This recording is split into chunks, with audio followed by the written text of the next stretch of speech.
Tansit, I'm TR Wheatley, and this is Face to Face.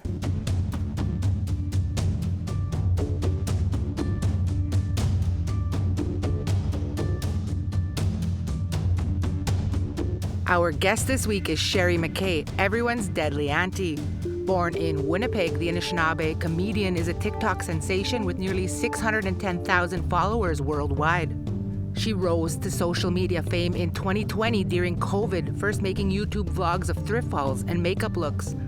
McKay now uses relatable humor in her content, poking and joking at niche life.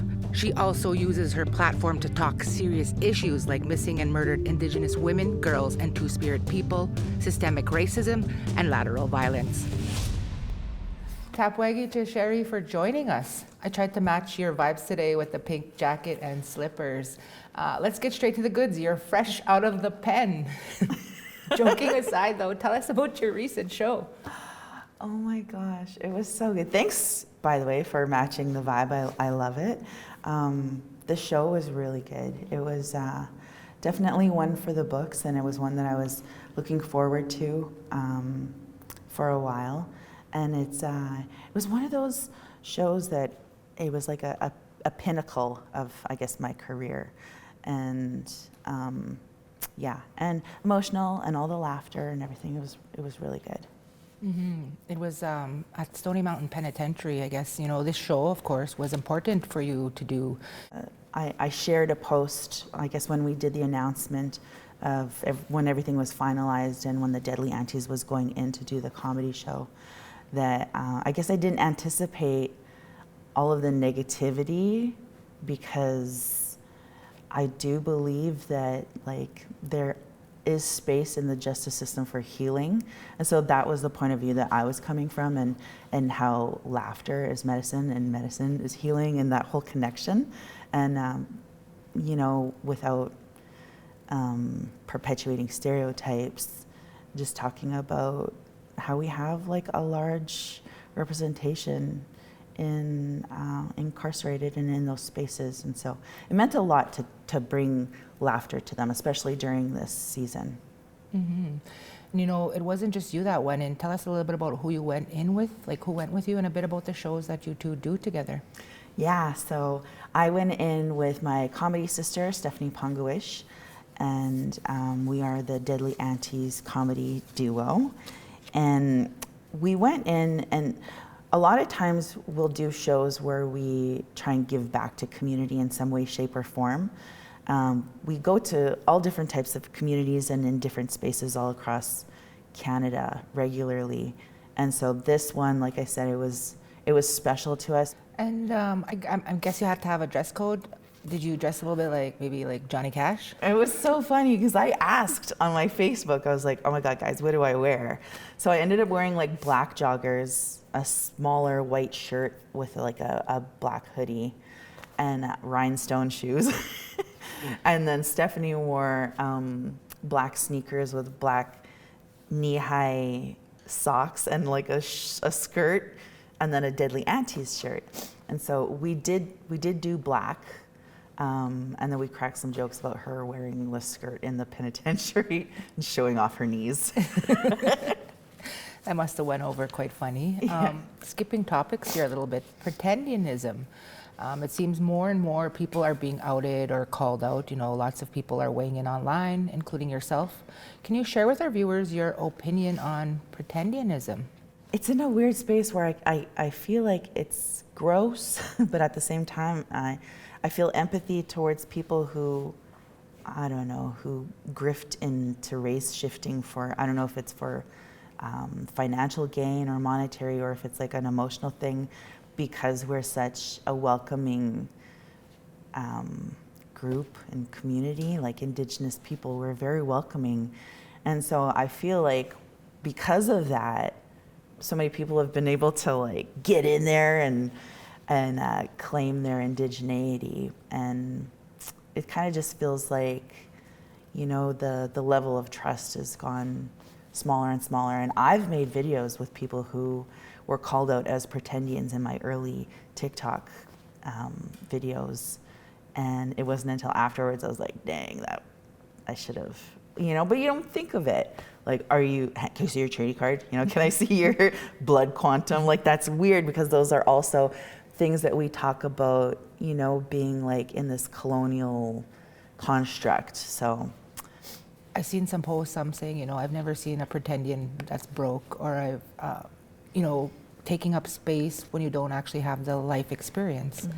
Do you kind of have those same views as well? yeah, so what I made a post about that and where I was coming from, and I wasn't trying to equate poverty and being broke to being Indigenous, because that's very far from the truth. But I was trying to say that, like, how come we only see these people when they're rising to the top, or when they're in these spaces that are being monetized and they are being recognized as the poster child for Native people in whatever space that is. And it's disheartening because we have so many wonderful, talented Indigenous people that could be in those spaces. And so I feel like even though I used it coming from my own life experience is what I was doing. So I guess when you first started in the comedy world, you were called out too, but I guess you were ready and you provided those receipts in a joking way even. Yeah, I remember whipping out my treaty card and then someone was like, that doesn't matter, you know, white women can get treaty cards too. And I was like, oh dang, well here's my grandma. Or, you know, like I started whipping out family members, and I started using comedy and kind of playing that card against people because, you know, when they were saying, oh, there's a TikTok that I did where they're like, oh goodness, now a white lady is talking about Indigenous issues. I never started talking about Indigenous issues. I started with Indigenous comedy, and I got thrown into this space of having to advocate for myself as an Indigenous woman. And then all of these other things started, you know, coming at me, like MMIW and residential schools.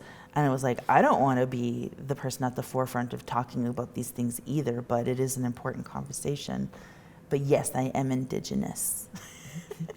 And you know, I appreciate your humor too, and you have this way of kind of navigating through some of those topics, you know, that could offend people, but instead people join in, and I guess, how do you balance all of that?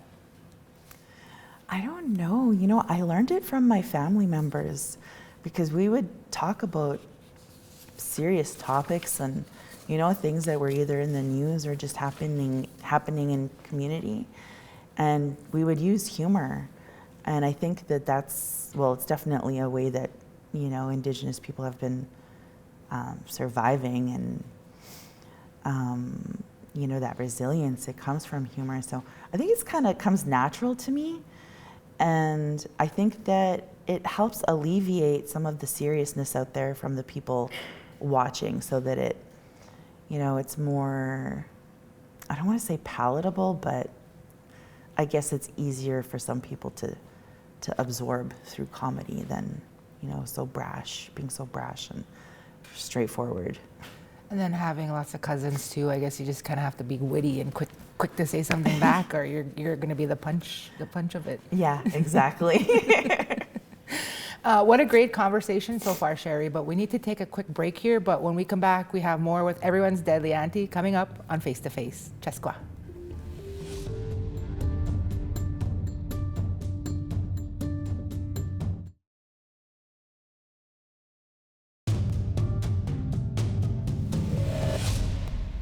Welcome back to Face to Face. Our guest this week is the beautiful Sherry McKay.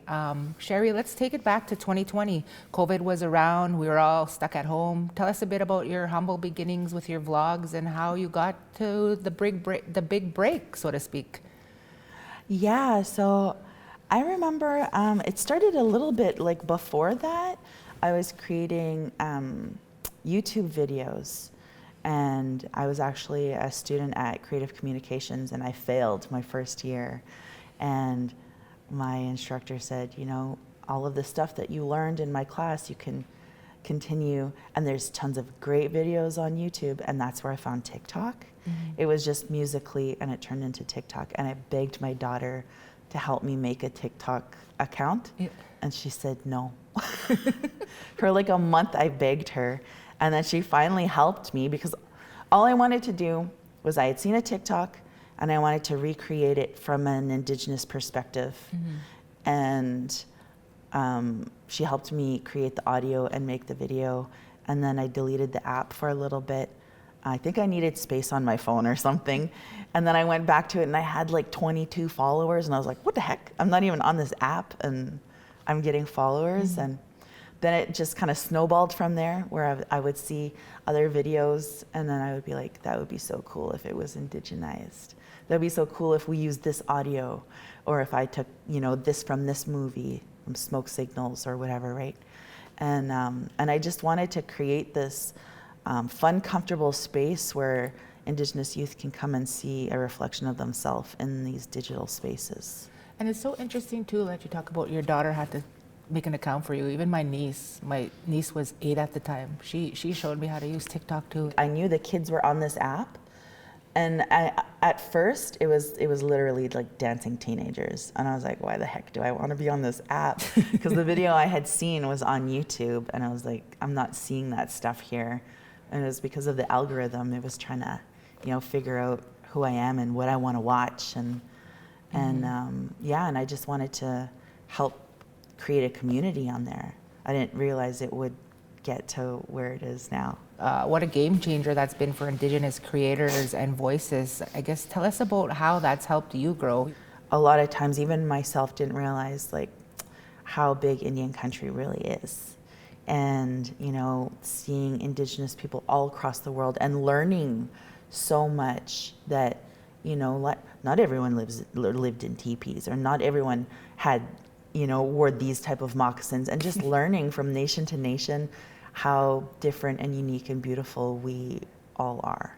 And I think that was like really important to me, like just absorbing that information as a I don't want to say as a watcher, but yeah, as a watcher on the app. Has the closure of TikTok Canada affected you, and in what kind of way? Yeah, it has. I mean, whenever I would have, you know, some complications with the app, or I had questions, I had like contacts at TikTok Canada. I also taught, I was a facilitator with the National Screen Institute and TikTok Canada for 4 years for the accelerator program. And so that wasn't a part of this past year because there's no more TikTok Canada. And that impacted me in a way, not even just like, it's something that I always thought was gonna be there, as long as there were content creators or people wanting to share their story, that I would be a part of them learning how to do it, or learning how to do it in a safe way. And I really enjoyed that. And, you know, anytime anyone's ever had any questions for me or reached out in my inbox, I've always tried my best to answer them anyways, regardless of TikTok Canada. And some of the content that I like that shows up on my algorithm is like, you know, you with other famous Indigenous people, so to speak. But it's cool when you guys all mix and mingle and share and do those videos together. I mean, like, you know, seeing someone on maybe who's been creating and watching their journey to the past however many years, and then finally getting to meet them in person is so cool. And the funny thing is like, I've literally been an introvert like most of my life. And that's what was so fun about creating TikTok videos to begin with, is I could do it in the comfort of my home. And then the restrictions lifted, and then everything, you know, opened up, and I was like, oh my God, now I gotta be this person that I created on TikTok. And it's not just me, but it's a lot of other Indigenous content creators that had to do the same thing too. So we're all just learning what it's like to be in this space together too. Yeah, that's pretty awesome. And, you know, talking about moving into the spotlight and whatnot, your comedy shows, do you find that you're treated differently as an Indigenous woman, and how so? I find that a lot of times in the comedy space, well, it's, sorry, it's largely, I start crying. I'm opening up your trauma now. Yeah, it's largely white males that dominate that space. So as an Indigenous woman, I feel like a lot of times we're faced with having to like prove ourselves, especially in the stand-up comedy world. You know, I've only been doing stand-up comedy for over 3 years, and I'm a baby comedian in comparison to so many people that are out there that have been doing it for 10, 15, 20 years. But because I had this following and I went into the comedy scene, I brought my following. So people are buying tickets and, you know, filling seats, and people know who I am. Some people in that stand-up comedy space didn't really like that, and didn't really like that I was a woman in that space too. Never mind being a Native woman, but being a woman in that space. And so like us women and Native women and Two-Spirit and, you know, like we all kind of just get together and like perform or collaborate in some way, shape or form. And then of course there's the Deadly Aunties, which has been like a comfort for me to be able to grow in. So. What was the question? I think you answered it. I mean, we're just all over the place here. Yeah. But, you know, you use your platform to tackle more heavy topics like MMIWG, systemic racism, and lateral violence, which we talked about a little bit earlier. But can you share with us why that became so important for you? At first, it became so important to me because it was like, how do people not know this? How do you not, you know, and outside of my world as an Indigenous woman, it was important for me to not be the poster child for that either, but to give information.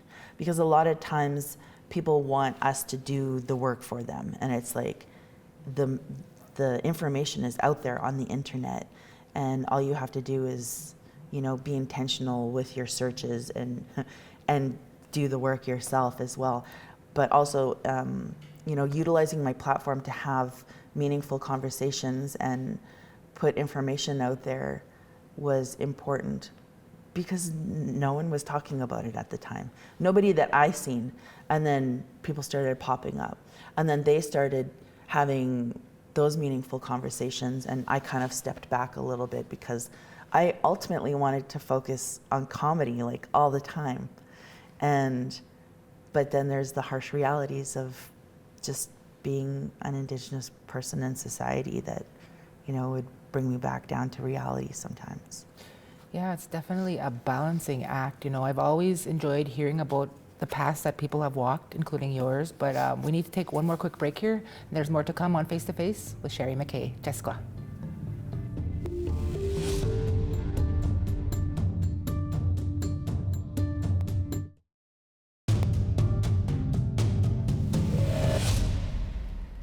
Welcome back to Face to Face. It's been a great conversation with comedian Sherry McKay. Sherry, I understand at one point you wanted to be a journalist. You had this appetite for storytelling. Tell us a bit about your early days before social media. Yeah, so I think you said it perfectly. I really wanted to focus on storytelling and sharing other people's stories and not just, you know, always talking about myself all the time. And so I really wanted to focus on our people. But, you know, the more and more I got into like the media production side of it, I started kind of seeing other ways that I could tell stories, like through comedy. And although journalism, nothing against journalism, it was just like not my cup of tea. But it was definitely a toss-up between the two, media production and journalism, but still trying to bring comedy into that space. And I know you do it sometimes too. I try sometimes, but then I'm just like, okay, I gotta be a serious journalist. Is there any comedians out there that you draw ideas from, or even other famous Indigenous people that you imitate or illuminate in your work and your content? Oh my gosh. You know what? Stand-up comedy has been in my brain since I was little, and like my grandmother raised me, so we would watch comedians like Carol Burnett and then some other comedians like, you know, like Eddie Murphy, and seeing like people of color on screen. And definitely one of the first people that I've seen was Don Burnstick.